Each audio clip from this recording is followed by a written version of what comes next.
네, 안녕하십니까. 이 시간에는 교리학에 대한 세 번째 강의로서 계시와 성경에 대해서 좀 말씀을 드리겠습니다. 우리 기독교 교리를 연구함에 있어서 이 계시, 레벨레이션, 이 계시에 대한 문제가 가장 근본적이고 원리상의 문제로서 계시 사상이 투철하지 못하면 신학 연구는 물론 기독교의 바른 이해에 이를 수 없을 만큼 중요한 문제입니다. 현대 자유주의 일부 신학자들에 의하면 이 계시 사상에 대해서 좀 편중적인 생각이나 아예 부인해버리는 이러한 경우들이 많이 있는데 이것은 매우 위험스러운 사상입니다. 왜냐하면 우리 기독교는 자연 종교가 아닌 계시 종교이기 때문에 처음부터 모든 진리가 하나님의 계시에 의한 것입니다. 또 모든 기원이 하나님에 의해서 발생된 것입니다. 이렇게 보고 있기 때문에 계시에 대한 바른 이해가 없이는 전혀 기독교에 대한 이해나 성경에서 말씀하고 있는 진리에 대해서 알 수가 없고 나아가서는 기독교의 초자연적인 또 신비에 대해서 설명할 수가 없습니다. 더더구나 지금 우리는 그렇게 보아야 합니다. 구약 시대에는 성부 하나님 안에서 성자와 성령이, 또 예수님 시절인 신약 시대는 성자 하나님 안에서 성부와 성령이, 지금은 은혜 시대 교회 시입니다. 교회 시대의 이 은혜 시대의 중심은 성령이십니다. 이 성령이라고 성령 하나님, 제3위 하나님 안에서 성부와 성령이 성자가 역사하시는 사역하시는 이런 때를 당해가지고 우리가 이제 기독교 종교의 그 본질적인 원리의 계시 사상을 배제해버리면은 우리 기독교 운동은 근본적으로 본질적으로 무너져버리고 일종의 사회운동으로 전락해버릴 수 있다는 이걸 우리가 알아야 합니다. 그렇기 때문에 이 계시 사상에 대한 이 심각하고 이 중요한 문제, 이것이 지금 현재 우리 현대 자유주의 일부 운동가들이 기독교 사회주의 운동을 표방해서 운동을 전개하고 있는데 이것이 얼마나 위험스럽고 잘못된 사상인가 하는 것을 우리는 이제 바로 이해할 수가 있습니다.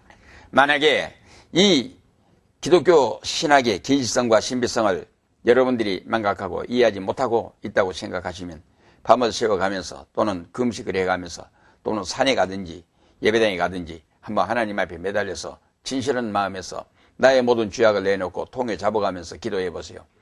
여러분들도 생각하지 못했던 하나님의 성령이 여러분에게 임재해서 기독교 종교의 계시성과 신비, 이 현재 하나님의 성령에 의해서 교육인다고는 사실을 알 수가 있을 것이고 여러분의 인생 자체가 하나님의 성령의 강권적인 능력에 의해서 지배되고 살아가는 사람이라고 하는, 그래서 여러분들이 성령의 사람, 하나님의 사람, 진리의 사람, 정말 믿음의 사람이라는 것을 확실히 알게 될 것입니다. 적어도 이러한 확신이 있기 때문에 우리가 기독교 운동을 하다가 순교의 제물로 바쳐지기까지 하게 되는 것입니다. 그러면 첫 번째는 계시란 무엇인가? 바로 이 문제입니다. 본래 계시란 드러낸다, 열어 보여준다는 뜻에서 사용되는 말입니다. 이러한 말을 중심으로 계시에 대한 사상을 생각해 보면 능동적으로 계시 지식을 전달해 주시는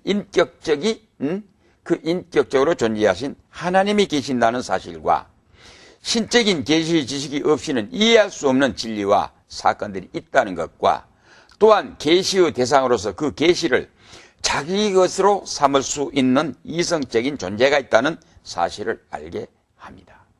그래서 이 계시라고는 말은 매우 다양하고 복합적인 내용을 함께 포함해서 하나님으로부터 나에게 내가 하나님을 향한 믿음에 이르기까지 모든 것들을 이제 중심적으로 지배하는 사상, 정신의 내용이 바로 계시 지식이라고 하는, 여기에서 이제 우리가 설명될 수 있다 이 말이겠습니다.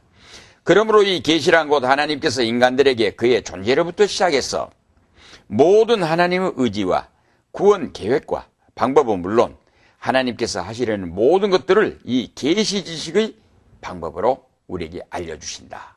즉 하나님의 실체로부터 시작해가지고 하나님께서 그의 의지, 계획, 또 나를 향하신 뜻, 또 하나님의 명령, 모든 것들을 이 계시 지식의 방법을 통해서 우리에게 전달해 주신다. 이걸 우리가 전제로 알고 하고 들어갑니다. 그래서 우리가 1차적으로 가시적인 하나님의 계시 사건을 하나님의 말씀, 신적 번뇌를 가진 하나님의 말씀인 성경을 중심으로 해서 우리가 이해할 수 있다. 여기까지를 말씀드리겠습니다. 그래서 두 번째는 하나님의 계시 전달의 방법에 대해서 이제 좀 더 구체적으로 우리가 알아보아야겠습니다.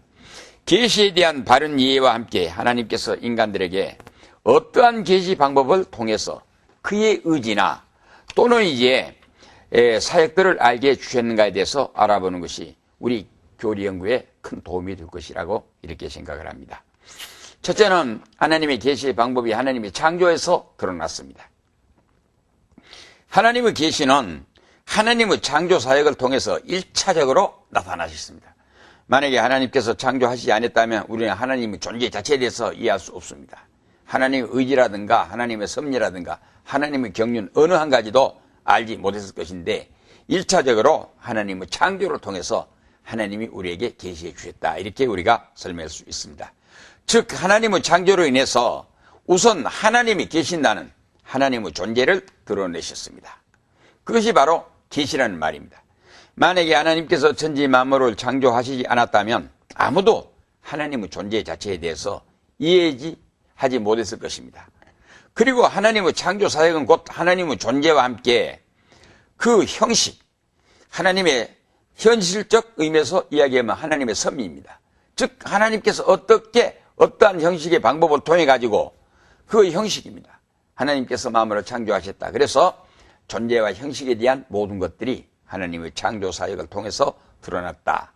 이런 의미에서 하나님의 창조 사역은 곧 하나님의 계시라는 의미에서 이해될 수 있습니다 하는 이 말입니다.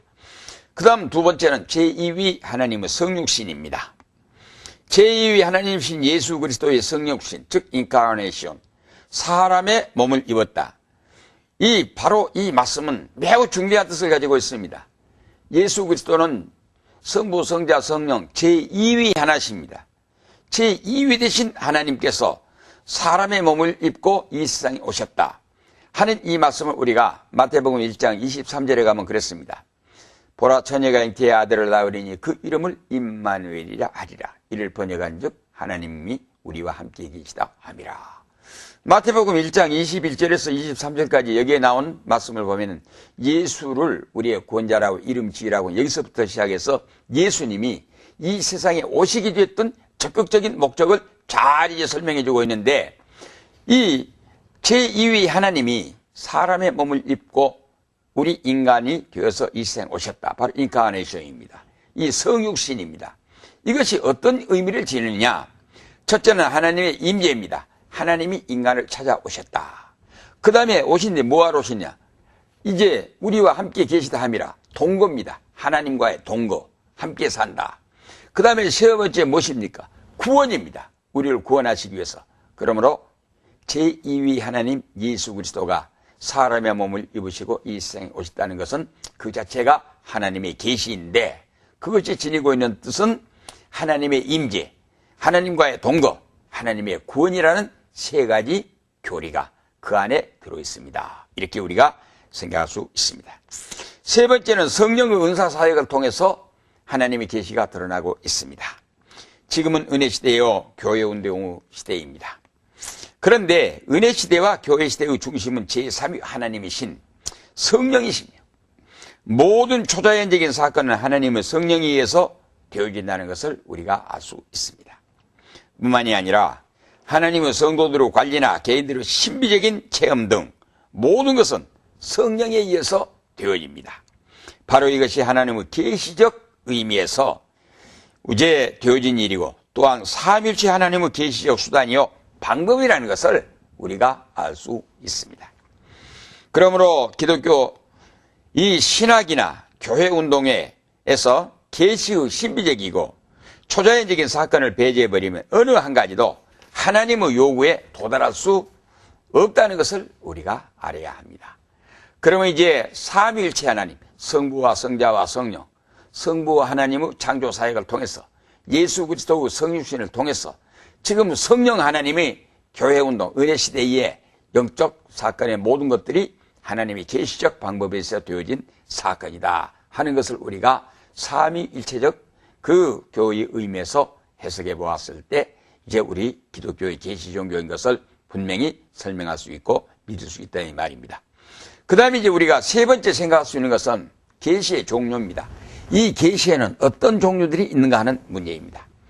우리가 말하는 계시에는 자연 계시와 초자연 계시가 있고 또한 일반 계시와 특별 계시 등 두 가지가 있습니다. 그런데 일반 계시나 자연 계시는 하나님의 창조와 인간과의 관계 같은 자연적인 속에서 이해되지만 초자연 계시나 특별 계시는 인간의 구속 사역 안에서만 이해되고 해석될 수 있는 문제입니다. 자연을 통해서 보았을 때 하나님의 계심, 하나님의 모습, 하나님의 의지. 참 그래서 우리가 봄철이 되면 야외 예배를 가는데 의뢰의 첫 먼저 터져나온 소리가 참 아름다워라. 주님의 세계는. 자연을 통해서 우리가 하나님을 찬미할 수 있는 것은 자연 계시적인 방법을 자연 계시를 통해서 하나님의 드러내심. 그러나 우리가 특별 계시라고 했을 때는 하나님의 구속 사역 안에서 해석되는 계시라 이 말입니다. 일부 신학자들 사이에서는 자연 계시나 일반 계시 자체를 부정하는 사람들도 있습니다. 그러나 우리는 모든 계시 사실을 다 인정합니다. 그리고 특별 계시는 특별한 목적을 갖는 것으로 이해되어야 합니다. 이렇게 설명할 수 있습니다. 첫째, 죄인으로 하여금 예수 그리스도 안에 계시된 하나님의 속죄에 관한 특별 지식을 통해서 하나님께로 돌아오게 하는데 이 목적을 둡니다. 그 다음에 둘째는 일반 계시처럼 모든 사람에게 비추어주는 빛이 아니라 성령의 특별하신 역사를 통해서 진리를 받아들인 사람들의 길을 비추어 주시는 하나님의 빛이요 힘이라고는 이런 의미입니다. 세 번째는 예수 그리스도의 속죄의 구원을 힘입고 하나님의 사역에 종사하게 하실 하나님의 사람들에게만 부어주시는 하나님의 은혜의 선물로서 하나님께서 정하신 사람들에게만 드러내주시는 하나님의 특별 의지의 표현으로서 이 특별 계시가 있다 이 말이겠습니다. 그러면 우리가 이 일반 계시와 특별 계시, 즉 자연 계시와 이제 우리가 이 초자연 계시 이렇게 해서 우리가 쉽게 해서 일반 계시가 있고 특별 계시가 있다. 일반 계시는 일반적인 방법을 통해서 하나님이 보여주시고 알게 해주시고 드러내 주심이고 특별 계시는 아마 하나님의 구속 사역을 통한 이 특별한 방법이 있다. 이렇게 우리가 이해하고 들어가면 되겠고 앞으로 계속해서 더 이제 후속적인 문제는 다음에 논하기로 하겠습니다. 그 다음에 네 번째 드리려고 하는 건 특별 계시와 성경에 대한 문제입니다. 하나님의 신적 권위를 갖는 성경은 하나님의 특별 계시의 방법에 의해서 기록된 하나님의 책입니다. 이 성경 말씀을 우리가 성경을 여러분들에게 이 시간을 통해서 이야기 드립니다. 저는 이제 제 나름대로 수만 권의 책을 읽고 제 나름대로 장사에 나름대로 아마 많은 책들을 가지고 있습니다. 그리고 항상 제가 24시간 단 1초도 아까워서 늘 책하고 접해서 살아가는 사람입니다. 그러나 제가 어떠한 경우든지 책상 위에 많은 책들을 흩어져 놓는다 할지라도 아직까지 내 생애를 통해서 성경책을 다른 책 밑에 놓으면은 어쩐지 제 마음에 양심의 부담, 자책감을 느낍니다. 왜 그러냐? 이 성경책은 하나님의 책이라는 내 마음에 강한 의지, 이 믿음이 있기 때문에 저는 이 성경책을 함부로 대할 수가 없습니다.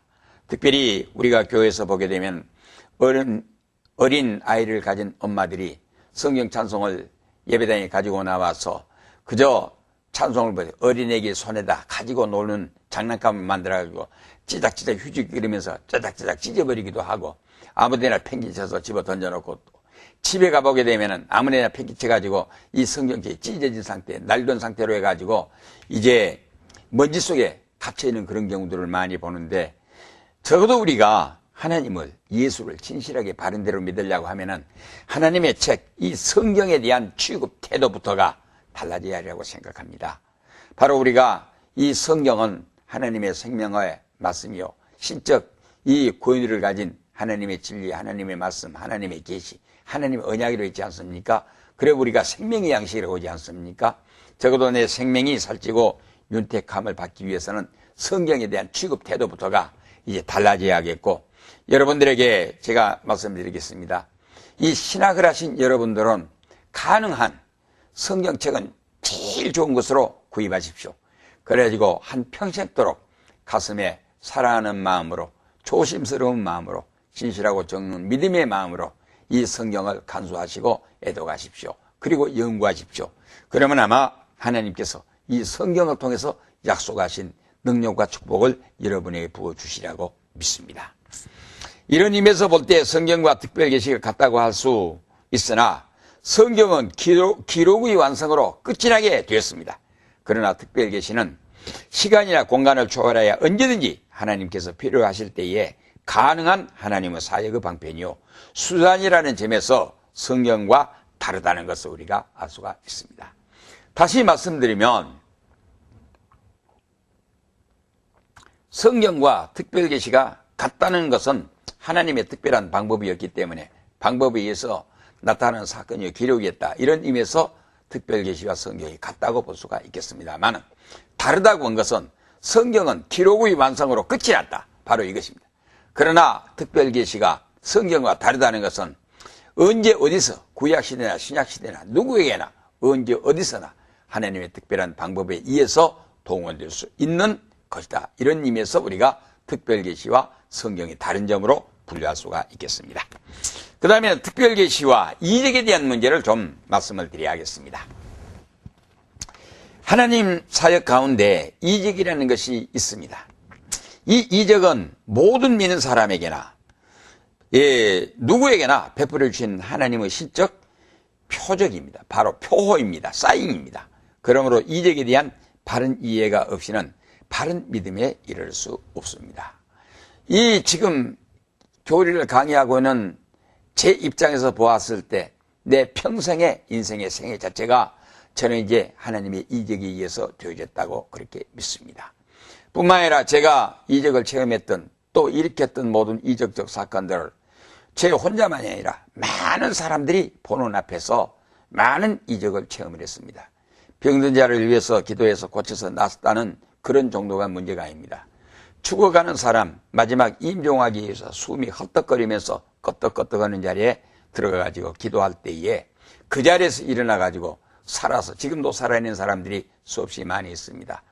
또 내 자신이 전혀 불가능한 이제 쓰러져서 몸을 기동조차도 하지 못하고 있을 때에 하나님 앞에 기도해가지고 하나님께서 순식간에 이제 벌떡벌떡 뛰면서 일어날 수 있는 기적을 체험케 해주셨던 사실들. 내가 공부를 하면서 4분의 3은 굶고 4분의 1 정도 먹었습니다. 병이라고 하는 병은 수없이 겪었습니다. 천대받고 학대받고 가난하고 남들처럼 학교도 다니지 못하고 온갖 사람들의 저주스러운 불행 많은 저는 겪고 살았습니다. 그러나 그럴 때마다 하나님께서 나를 들어주셔서 제가 지구를 한 20바퀴 돌면서 세계적인 활동도 해보았고 경험도 갖추어 봤습니다. 이 모든 것들이 하나님의 기적에 의해서 되어졌기 때문에 여러분들은 하나님의 이적을 구경거리로 삼지 마시고 믿는 사람들에게는 이 같은 표적이 따르니 믿는 사람들에게는 많은 이적을 주시는데 갖게 하시는데 이것이 하나님께서 우리를 들어주시고 함께 하시고 하신 하나님의 표호이다. 이렇게 우리는 볼 수가 있습니다. 그래서 이적에 대한 바른 이해를 우리가 먼저 알고 들어가야겠는데 이적에 대한 바른 이해는 4가지로 접어서 제가 이렇게 말씀을 드릴 수 있습니다. 첫째는 하나님의 임재입니다. 내가 병자를 위해서 기도할 때에 내가 기도하고 병자를 접해서 기도하는 여기에 하나님이 함께 임재해서 찾아오셔 주신다는 이 말입니다. 이 증거의 표입니다. 여기에 하나님이 함께 계신다.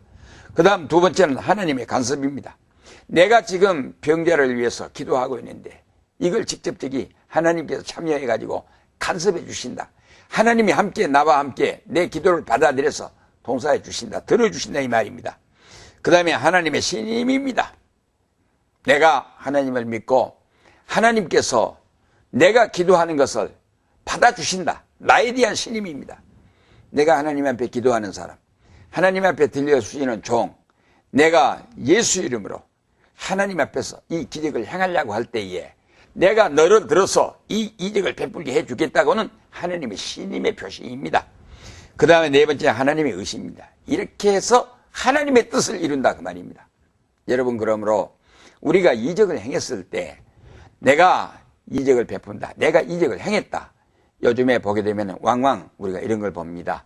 하나님의 신유 은사 지표라는 것이 있습니다. 그러나 성경은 이 신유 은사를 목적으로 하는 지표 자체를 아마 제와 같은 생각에서는 성경에서는 그렇게 말씀하고 있지를 않습니다. 이건 이적적 방식, 즉 이적으로 신유 은사를 체험하게 된 것은 이제 이야기했던 대로 하나님의 임재와 하나님의 간섭과 하나님의 신임과 하나님의 의지, 바로 이것이었지 그의 목적일 수는 없습니다. 예수님께서는 죽어가는 사람을 살려놓고 병자를 고쳐놓고 너는 사람들에게 말하지 말라. 그러나 하나님 나라에 가까이 왔다 하라. 복음을 전하라고 했습니다. 복음을 전하는 하나님의 이 특명 정권 대사에 대한 신임장이 바로 이적적 사건으로 드러나는 것이다 하는 이런 의미입니다. 그렇기 때문에 우리가 이적이라는 목적을 위해서 가는 것이 아니라 이적을 하나님의 신임장으로 하고 내가 하나님의 복음을 땅끝까지 이르러서 증거하는 것입니다. 제가 만약에 이러한 이적적 사건에 대한 간증을 드리려고 하면은 아마 수백, 한 평생도록 체험했던 모든 이적적 사건들을 여러분에게 아마 끝없이 얼마든지 얘기할 수 있겠습니다. 그러나 우리 기독교는 이적을 목적으로 하는 종교가 아니라 이적은 하나님이 나를 들어주고 나를 쓰시고 하나님이 이 일을 하나님의 뜻을 이루기 위해서 행하시는 하나님의 일이라는 이 증보입니다. 그래서 우리들은 끝까지 마태복음 6장 10절의 말씀대로 뜻이 하늘에서 이루은 것 같이 땅에서도 이루어지이다. 뜻이 하늘에서 하나님이 원하신 대로 이루어진 것처럼 나를 통해서 하나님의 뜻이 이루어지이다.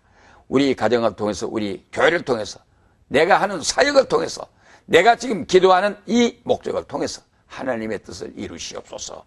아마 이렇게 수용하게 되면 특별계시와 함께 하나님 이적을 수없이 체험하면서 우리가 바른 믿음에 이를 수 있으리라. 이렇게 설명할 수 있습니다. 그 다음에 여섯 번째는 성경에 대해서 좀 말씀을 드려야겠습니다. 성경의 구성은 성경은 구약 39권과 신약 27권 등을 합해서 66권으로 이루어져 가지고 있습니다. 아마 여러분들께서 이 구약 성경 이 39권 그리고 신약 성경 27권 합해 갖고 66권의 성경에 대해서 여러분이 다 알고 계실 줄 압니다.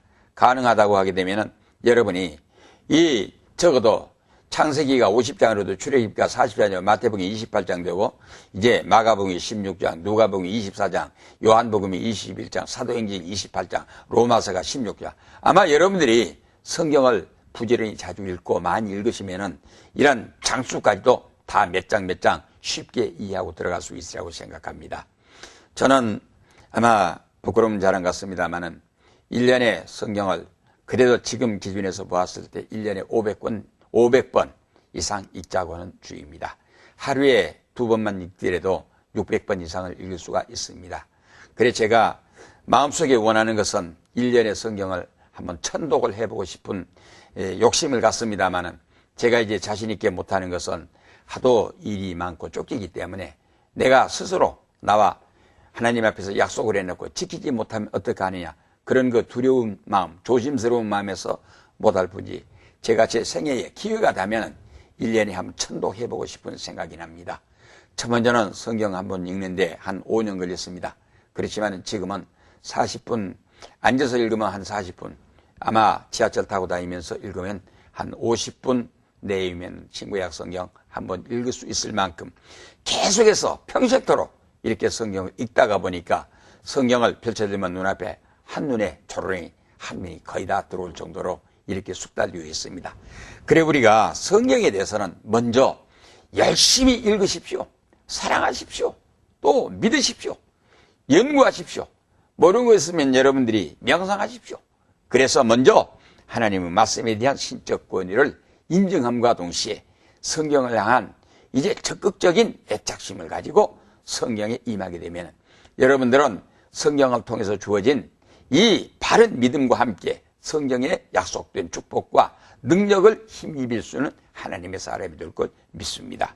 저는 이 성경을 읽으면 읽을수록 성경에 대한 확신이 생기고 사랑하는 마음이 생겨서 저는 이 성경을 연구를 하면서 온 밤을 새가면서 울기도 하고 웃기도 하고 춤을 추기도 하고 이제 눈물 때문에 세수를 다시 하고 성경을 읽고 연구를 하고 이래 보았습니다. 제가 다니엘서 한 책을 가지고 약 13년 반 동안 읽고 나서 나름대로 부족하지만은 거기에 강해서를 집필해서 만들어 본 경험도 있습니다. 그래서 우리가 성경에 대해서 우리가 바로 먼저는 사랑하고 성경을 믿고 우리가 들어가겠는데 첫째, 성경의 구성이 66권, 이제 구약의 39권, 신약의 27권으로 됐다는 거 우리가 반드시 알고 성경에 대한 모든 그 66권에 대한 이름을 알 뿐만 아니라 그 성경을 읽어가면서 모든 책들이 몇 장으로 이렇게 구성이 되어 있다. 이런 것쯤은 여러분들이 알고 들어가는 것이 좋을 것 같아서 서두 이렇게 말씀드립니다. 이 성경은 우리가 구약 성경에 이제 연대를 가장 정확하게 이해하기 어려운 게 욥기서입니다. 욥에 대한 생애를 우리가 이야기할 때 아브라함보다 전은 아니고 아브라함보다 후 아니다. 그렇기 때문에 대체적으로 일반적인 의미에서 생각할 때 아마 욥기서가 아브라함 시대에 기록되지 않는가 하는 추측이 있을 뿐이고 정확한 연대로는 우리가 이해할 수 없습니다. 그러나 우리가 연대를 이해할 수 있는 책을 이야기한다 할지라도 창세기로부터 시작해서 요한계시록까지, 그러면 기원전 약 1500년으로부터 시작해서 기원 후 이제 추후 100년, 그러다 보니까 약 1600년 동안에 기록되어 있는 책이고, 이것이 완성되기 위해서는 약 40여 명의 기자들이 동원되었고, 그래서 약 1600년 동안에 기록되어 있는 성경인데, 이 성경에 대한 주제, 제목이 하나입니다. 하나인데 바로 이거는 예수님께서 분명히 말씀해 주셨지요. 예수 그리스도께서 이 성경에 대해서 말씀하시기를 너희가 성경에서 영생을 얻는 줄 생각하고 성경을 상고하거니와 이 성경이 곧 내게 대하여 증거하는 것이로다. 제가 여기서 하도 이 말씀이 좋아서 제가 영어로 여기다가 써보았습니다. You diligently study the scriptures because you think that by them you possess eternal life. There are the scriptures that testify about me, yet you refuse to come to me to have life. 이렇게 말씀하고 있습니다. 성경에서 우리가 성경을 읽고 믿고 그대로 가면 영생을 얻습니다. 그러니까 성경은 영생을 얻는 책입니다. 그러면 성경에서 영생을 얻는데 어떻게 성경에서 영생을 얻는가? 예수 그리스도를 증거하는 책이기 때문에 예수 그리스도를 믿어서 영생을 얻는, 즉 구원받는 진리의 책이라 이 말이겠습니다. 예수님께서 이와 같이 성경에 대해서 소중하게 진실하게, 그렇기 때문에 예수 그리스도께서 이렇게 적극적으로 우리에게 권장하고 말씀해 주신 성경에 대해서 우리는 이제부터 소중하게 사랑하고 믿고 이제 우리가 성경에 대해서 취급하고 다루고 늘 읽어야겠다는 걸 우리가 알 수가 있겠습니다. 그러면 이제 이 시간에는 성경 내용의 분류에 대해서 어떻게 성경을 나누어 이제 설명할 수 있겠는가?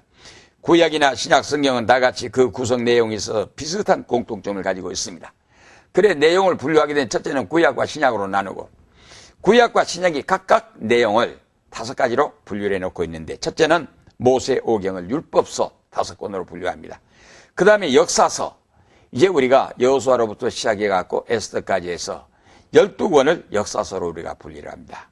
그 다음에 우리가 시가서 5권으로 나누릅니다. 그 다음에 선지서로 해서 17권 등 37권, 9권으로 이렇게 구성되어 있는 것으로 우리가 구약을 분류합니다.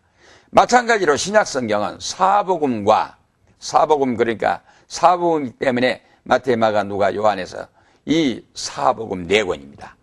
그 다음에 역사서는 1권입니다. 역사서 1권은 사도행전입니다. 그런데 구약 성경의 역사서를 보게 되면 하나님의 설명과 하나님의 주권적인 그 모든 행위들, 이 12권으로 되어 갖고 있는 것이 한 나라 또는 개인 또는 인간 구속을 위한 하나님의 의지의 역사 속에, 그래서 우리가 구약 성경을 통해서 보게 되면 이 모든 주권과 국가의 흥망성쇠, 이 영고성쇠의 모든 문제는 하나님이 임의로 다스린다. 공통점을 찾을 수가 있습니다. 하나님 앞에 순종하면 나라도 잘되고 임금도 형통합니다. 그러나 하나님 앞에 범죄하고 타락하면 나라도 망하고 임금도 실패한다는 것을 단적으로 이렇게 해서 일반 역사적 의미에서 이 구약의 역사서는 말씀해주고 있습니다. 하나님이 역사의 중심에 서 계시지만은 바로 그것이 인간 역사에 대한 모든 문제로 구약 성경에 보여주고 있습니다. 그런데 신약 성경에 나오는 이 사도행전이라고는 역사는 교회사입니다. 우리 기독교가 어떻게 복음이 전파되고 교회가 어떻게 구성이 되고 우리 하나님께서 어떻게 우리 가운데 역사하신다는 것을 내용을 역사적으로 설명해 주는 것이 사도행전 1권.